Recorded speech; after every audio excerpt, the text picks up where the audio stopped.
Paula Woodward here again. Not talking about nothing. Trying to blame the Boulder Police Department when John clearly has been doing some shady things. And I mean, all these questions we have to ask John Ramsey about why he did some shady stuff on the day of the murder, disappearing, not being where he's supposed to be. Why he decided to touch JonBenet, why he decided to throw that cover over JonBenet's face and contaminate the crime scene. But Paula Woodward ain't asking none of those questions. I mean, Paula Woodward, so far in this interview, Paula Woodward has literally no questions to ask.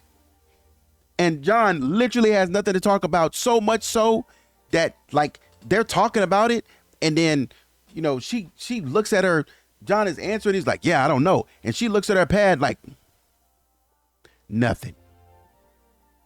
Trying everything but the right thing to steer away from the real conversation and the real questions that need to be had. Let's keep watching this. Aspect away from Boulder Police, who are not doing anything with it. They refuse to turn it over to a competent lab because they say the technology's not there. And yet I know a lot of you know, probably in reading about these labs that specialize in DNA genealogy, that the labs are saying, turn it over. We can do so much with this. What's your reaction to? I've never been able to figure it out. I don't know if you have. Why won't he help? Why is anything that has the word Ramsey in it automatically precluded? Yeah, it's difficult to understand that. You know, I met with the new police chief at the time she was new, a couple of years ago. I said, look, I've been very critical of the police, not because of inexperience, but because you've refused help from the outside. And I said, in a way, that's not fair to you, new police chief, because you didn't create this mess, but you certainly could solve it. And so I felt bad continuing to criticize. Being a cop is a hard job. I couldn't do it. I would not have the skill set or the mentality to do it. So I appreciate that. But I've not seen any evidence that things are moving forward, so I've got to keep beating on them. You know, I looked at this Moscow, Idaho case when it happened. This 3 students that were murdered tragically. The first thing I looked at was, how big is Moscow, Idaho? 30,000 people. I thought, oh boy, this could be a problem, because they probably don't have a homicide department. They probably don't have anybody that's experienced investigating homicide. Chief of police got up in front of a TV audience and said, this is our case, we're going to manage it. I thought, oh, that's not good, based on our experience. He brought in everybody he could get his hands on. He had 40 FBI agents on site. He had the state police. That man knew how to manage a police department. Mm-hmm. And recognize that they're not skilled at everything. And boy, I've complimented him verbally a lot. And it ought to be a case study. Here's how you don't do it. Here's how you do it.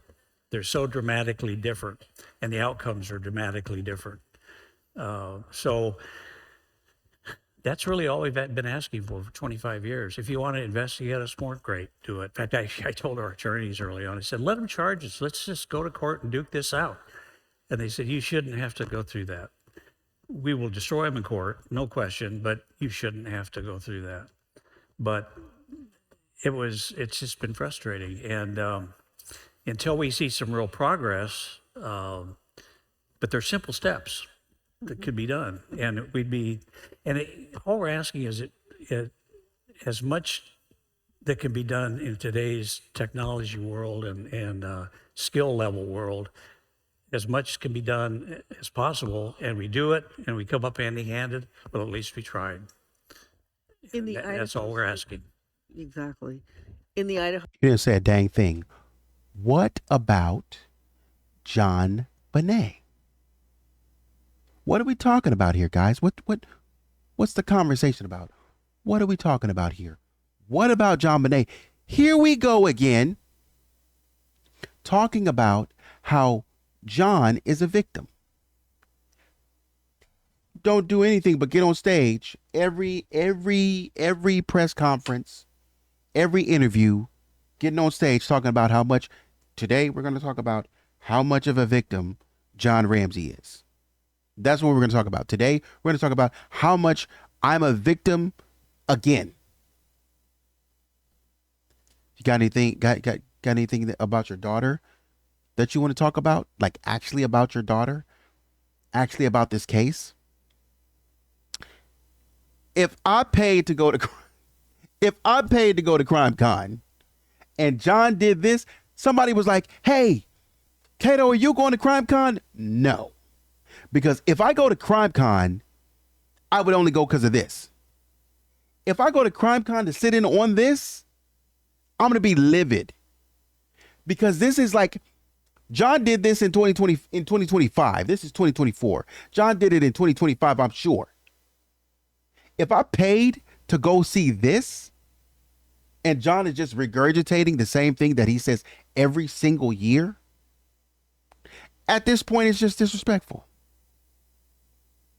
Why am I here? We're not talking about anything.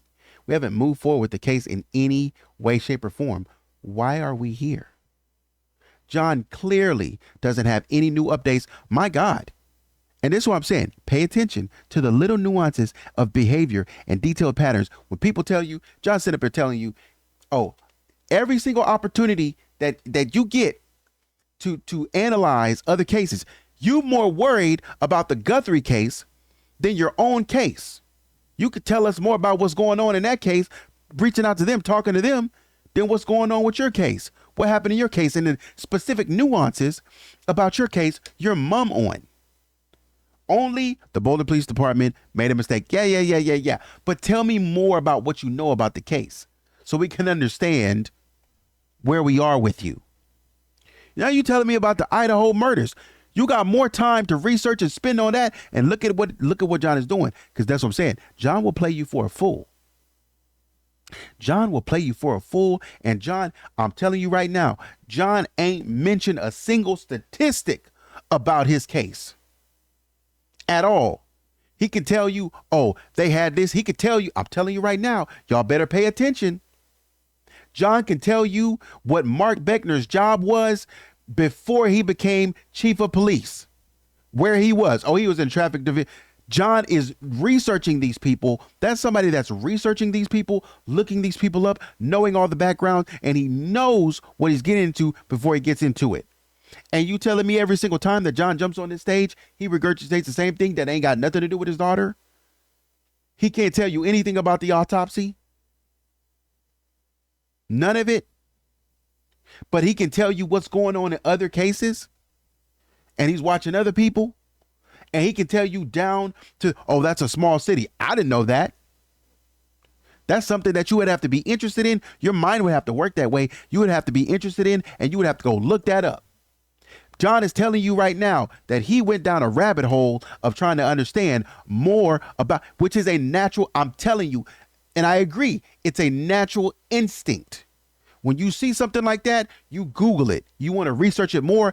But what takes you to the next level is not just not just looking at it and saying what happened, not just saying that, but going to the next depth, going to the next level and saying, how big was this city?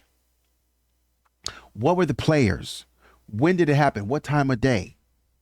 Wow. Was this normal? Have people done this before? What kind of help?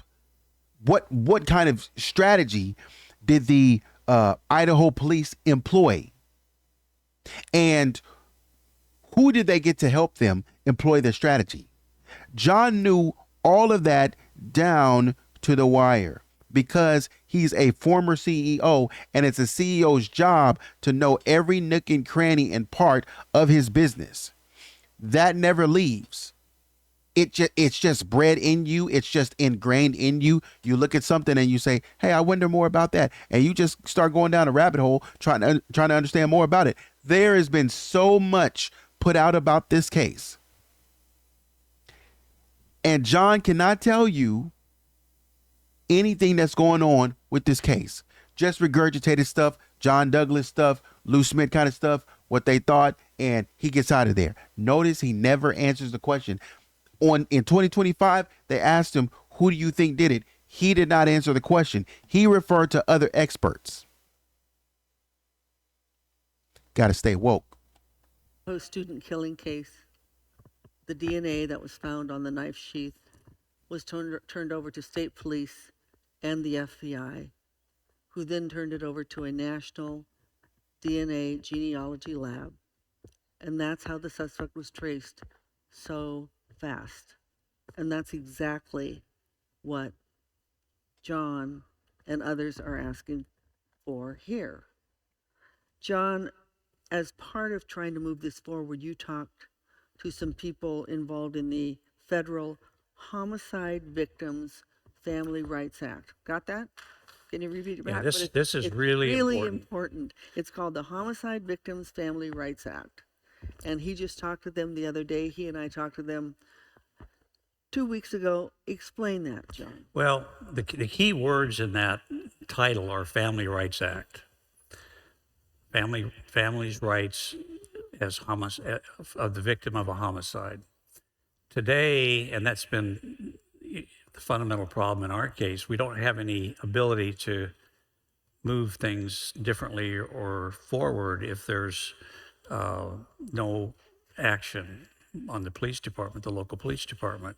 And the other thing and so I've gotten really interested in trying to do whatever I can to make that a state level law. Right now it's a federal law. It was signed into law in 2022. There's been 5 states that have adopted that into their law, that the families of a homicide victim have certain rights. If the police aren't doing their job, if it's become a cold case, they can, under the law now, at the federal level, require a new team come in or a cold case review. There's several things you can affect to happen if your case isn't moving forward. All a family can do right now is sit by the phone and hope the police call and tell them that they've done something or they've solved the case. If that doesn't happen, then they have no rights. Right now, it's a federal law, which, surprisingly, the murder is a state law, and I didn't know that. Murder of a child is a state law. And you rob a bank, the FBI comes in. You murder a child, it's up to, if you remember Barney Fife in Mayberry. If it happened in Mayberry, it's up to Barney. And if Barney doesn't ask for help cannot come in. And that's a really bad system. Families need some rights to address that when that happens. And the other thing, I'm grateful that our case has public attention as much as it does, because that keeps pressure on the system to do the right thing, and maybe we can effect some changes that help other families. I know there's lots of other families that have lost a child in this kind of circumstance, and it's not visible. We've forgotten that child, and that's sad. And if we can do something that makes the system better, that'll help other families too. It'll certainly help us. It would have helped us immensely had that kind of law been in place 25 years ago. If you remember Barney Fife in Mayberry, if it happened in Mayberry, it's up to Barney. And if Barney doesn't ask for help cannot come in. And that's a really bad system. Families need some rights to address that when that happens. And the other thing, I'm grateful that our case has public attention as much as it does, because that keeps pressure on the system to do the right thing, and maybe we can effect some changes that help other families. I know there's lots of other families that have lost a child in this kind of circumstance, and it's not visible. We've forgotten that child, and that's sad. And if we can do something that makes the system better, that'll help other families too. It'll certainly help us. It would have helped us immensely had that kind of law been in place 25 years ago. You don't know that. You don't know that. You're just up here saying a bunch of bumbling trash. We don't know that. First of all, I don't care. Again, useless information. I don't care that murder is a state crime or federal, I don't care about that. We did not ask you that at all. But you keep on giving us useless information we're not asking you about. Educating on educating us on everything but the right thing. I don't care about Barney Fife. Barney Fife is not real. We're solving you tell me you criticize the Boulder Police Department and then you compare them. That's why I don't understand. To Barney Fife? I've never seen Mayberry. The only way that I remember that, or that I know the name Barney Fife, is from the Andy Griffith Show. Andy Griffith?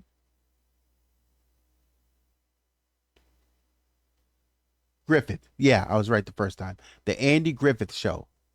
Now, I wasn't an avid watcher of the show. My dad used to watch it, and I would come in. I think my grandmother used to watch it, and I would, just kind of see when I was at her house. We would see her watching and stuff like that. Then every now and again, my dad would watch it and stuff like that, along with things like Gomer Pyle and stuff like that. They would watch that stuff. That's like the only way I know about Barney Fife. But other than that, why are we comparing a crime scene, a legitimate, non-fictional crime scene, to a fictional crime scene? I don't get it. I don't understand that. Who cares? We're in real life right now. You're telling me about what some fictional character did or did not do in a movie. I don't care about that. I'm trying to figure out what actually works in real life. In fictional movies, they can make up any scenario that naturally just leads the person to be found out. And we're not in that scenario. That's why we didn't get Detective Barney Fife, because Barney Fife has never solved a crime. That stupidity out of here, man. They're going to sit here and say, oh, we got a law and they don't care about the families. And I wish we had that law, to kind of help us, get there, because they really haven't been trying to. John, what the freak are you talking about? If you haven't done everything that you can to help us solve this case, ain't no law going to help a law stating that murder is now a federal crime. What's that going to do? Oh, I want to get the FBI involved. The FBI is already involved, John. Let it go.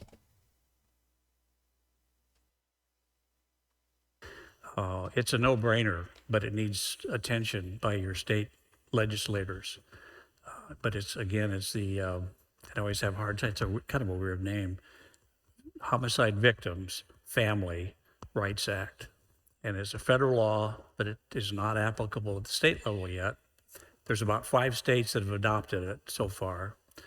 And the objective is to get all 50. That's what I was going to say. Why the freak was Paula Woodward on the call with John? What'd he say?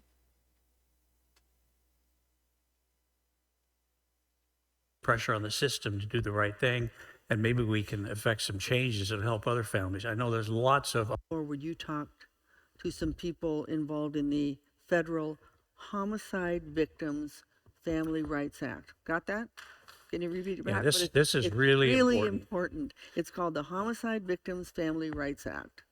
And he just talked to them the other day. He and I talked to them 2 weeks ago. Explain that, John. Why? Why were you there? Why were you there? John is a big boy. He could talk to these people by himself. Why were you there? What is this?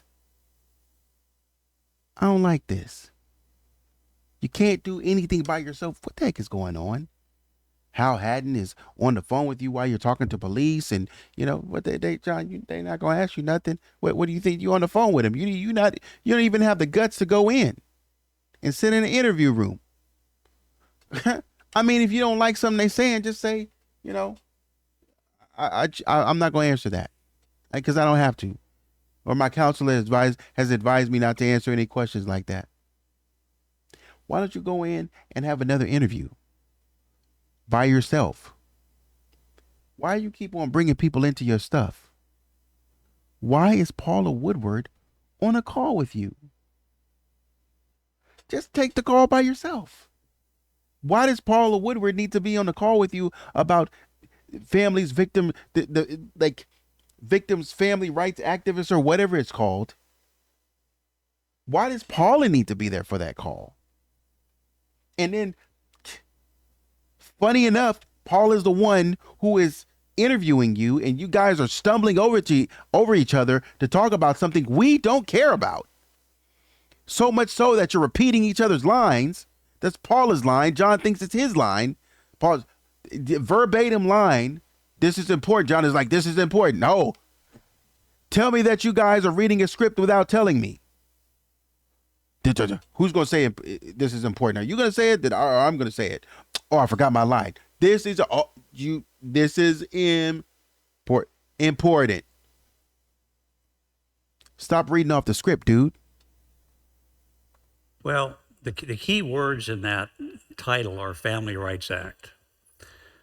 Families' rights as homicide that makes the system better. That'll help other families, but it is not applicable at the state level yet. You told us that. There's about 5 states that have adopted it so far, and the objective is to get all 50. How many states we have here? Biden said 47. Do you know how long? This is not the only time John has been doing this. Do you know how long it takes to get a law in place? And John is worried more about getting laws in place that are that are not retroactive to anything that he has going on in his case. He spent more time worried about what the laws are doing that makes this situation, like any conversation about this is null and void. That's what John is spending his time doing, looking up laws and trying to figure out how he can read through that and make sense of it and then call people to talk around the case. Never talking fully about the case in and of itself, but talking around the case. Oh, I talked to so-and-so. John, where are we on the case? Oh, I talked to so-and-so. They said, who shot John? I talked to so-and-so. They said this. Or I talked to so-and-so and they said this. But yeah, I know. But where are we on the case in terms of what you're trying to actually do without blaming anyone, without insinuating somebody messed up? What are you trying to do for this case? Freaking divining the law for me. Oh, not only this law. Okay, I already don't care. I'm already not interested. And then he keeps going. Oh, it's this law that does this, that, and the third. I don't care. How does that move us forward to solve this case? I think there's more. More than There's that. more than that. Get it enacted in all the states. So, And y'all clapping. but that's something you all could really help with. Y'all clapping like he said from some profound. The man just literally said the law and defined it for you. The freak. And y'all, woo! Man, shut up. If you have contacts in your state legislature, they say, hey, you guys need to look at this Family Rights Act that was passed at the federal level. It needs to be in our state. And we will keep you updated through Kevin and Kelly and the CrimeCon team in terms of when the states are considering it, Nobody cares. so that you might be able to make some calls to some of your legislators. As part of this, gosh, by Boulder Police, we don't have enough DNA, minuscule amount, we can't turn it over. So I tried to find out, is there a list about the crime scene evidence in the Ramsey case that has been tested? And I found out there was no list. So I have an investigative reporter background, so it was like, what can I find out? So I looked at all the DNA tests that I could get a hold of. They're still private, but I was able to get a lot of them. And I was able to get information about them, what has and has not been tested. And I want you to look at this list. It's a long list. And as far as I know, Boulder Police still has not sent this list out to see if any of these crime scene evidence items has DNA that could solve their supposed DNA problem. So, again, these are crime scene evidence items ever untested for DNA. They were not tested for DNA. the garrote pole handle, the ransom note, and that's a 2.5-page ransom note. JonBenet's name is never mentioned in that ransom note. There are no swear words in the ransom note. It's almost a taunting ransom note. Because they don't know JonBenet. Because JonBenet ain't, she's not the focus. How would I come in to take, we have your daughter. They don't even know who your daughter is. But somehow they know who you are and your wife. How do they know you and your wife, but they don't know your daughter?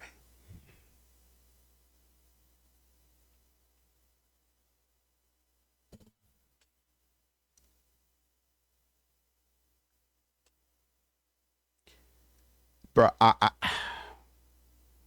knew it was gonna be stupid. I knew it was.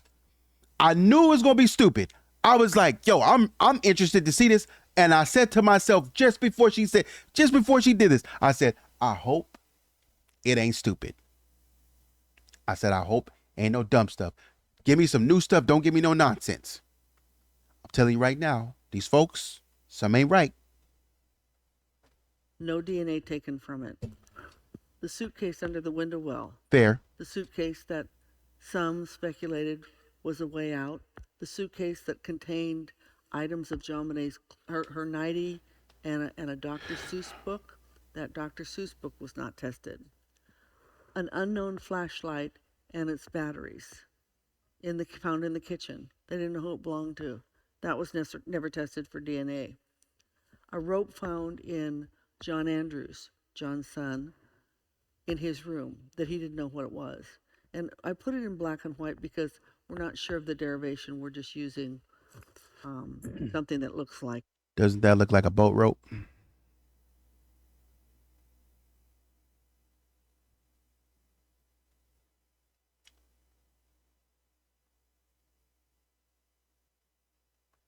They had what's the powder that you put on flashlights? They had so much powder on that they were trying to dust it for fingerprints. They had so much powder on it, they were trying to pull fingerprints on it that I guess it looked gray. And John and Patsy didn't really know, they claimed not to know anything about it. Oh, doesn't look like mine. Mine is black. And they were like, we put, it was black. And both the police were like, it was black. We just put, we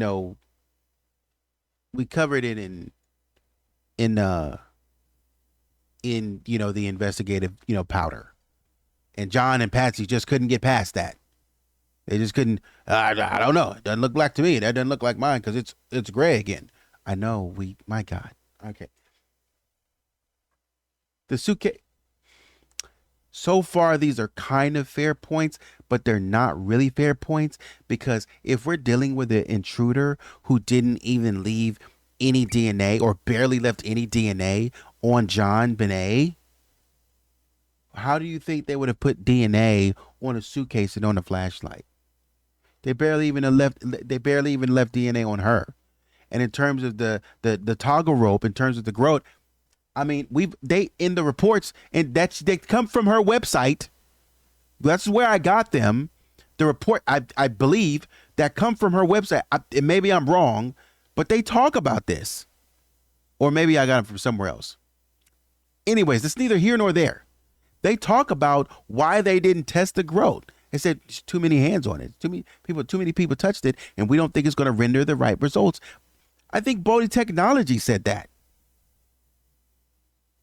Get behind a microphone and just say anything without knowing. How long have you been looking at this and that came across and you don't even know that? You've been looking at this thing for 30 years. And because you're not paying attention, you're not reading. You're only looking to try to exonerate the Ramseys and you're not really reading. That was never tested for DNA. A rope found in John Andrews, John's son, in his room that he didn't know what it was. And I put it in black and white because we're not sure of the derivation. We're just using something that looks like it. The black duct tape, never tested for DNA. What? And then again, a child's Dr. Seuss book that was found in the suitcase underneath the window well. All right, those were never tested for DNA, but these items haven't been tested since 1997, 1998, and 1999. They were not tested for touch DNA in 2008. You all know, every one of you knows, how many changes there have been in DNA technology since those dates. JonBenet's long sleeve shirt has not been tested for 28 years for DNA. The ligature on the neck. You all know, every one of you know, shirt has not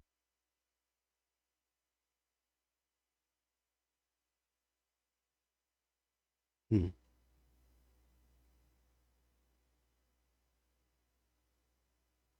been tested for 28 years for DNA. The ligature on the neck hasn't been tested for DNA for 28 years. The ligature on her wrists. What a little sweet angel girl, isn't she? The broken paintbrush that was used to fashion the garrote. Her underwear, not tested for DNA. The interior of the body bag. I'll say it again, I'm sorry, John. Her fingernail fragrance, not tested since for 28 years. And that's where they got some of the original DNA. But 28 years ago compared to now, how much more might there be? And then the vaginal, rectal, and thigh swabs haven't been tested for 28 years. These are crime scene items tested for touch DNA in 2008, but not retested for 16 years. And again, I know that you're getting an idea of, wow, why weren't they tested? And then why don't you test them now? Because the list that I then gave to John that he utilized in his letter to the governor sent to Boulder Police. As far as we know, they have sent none of these crime scene evidence items out for testing to see if there's DNA on them. And to me, that's, well, it's astounding and appalling. Come on, let's get this solved. What is the hang up?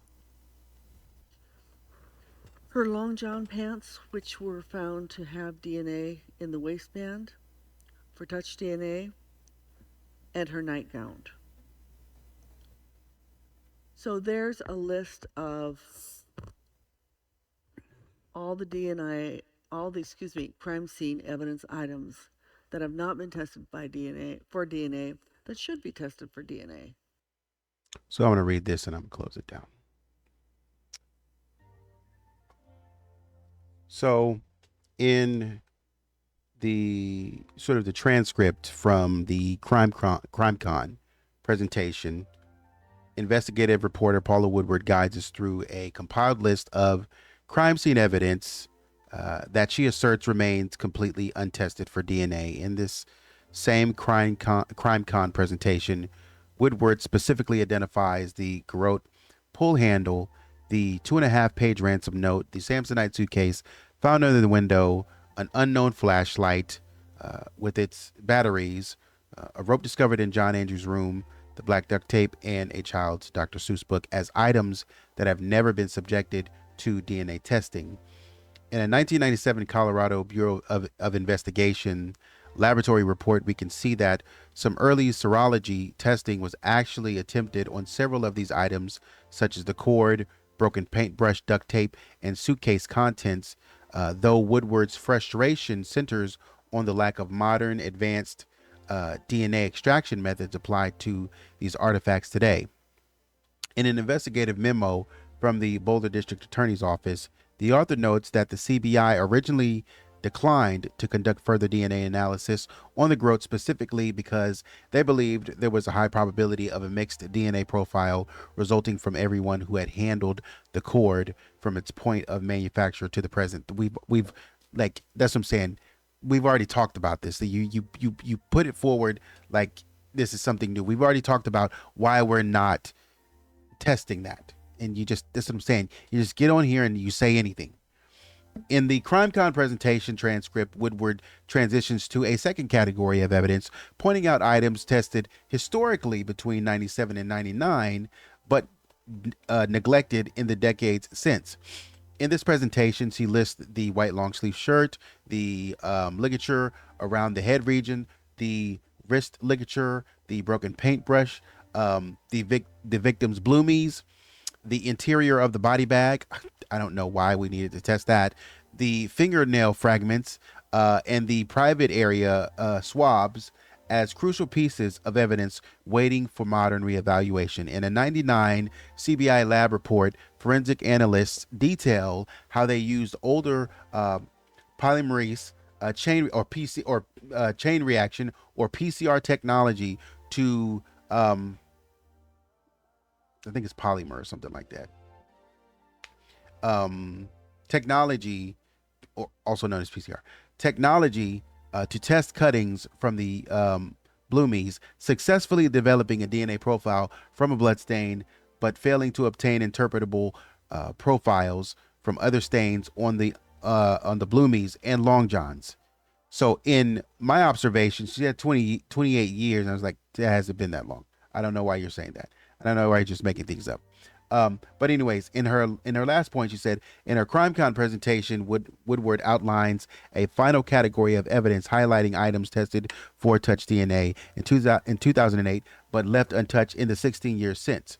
In this presentation, she specifically targets the long john pants, which yielded touch DNA in the waistband and JonBenet's nightgown.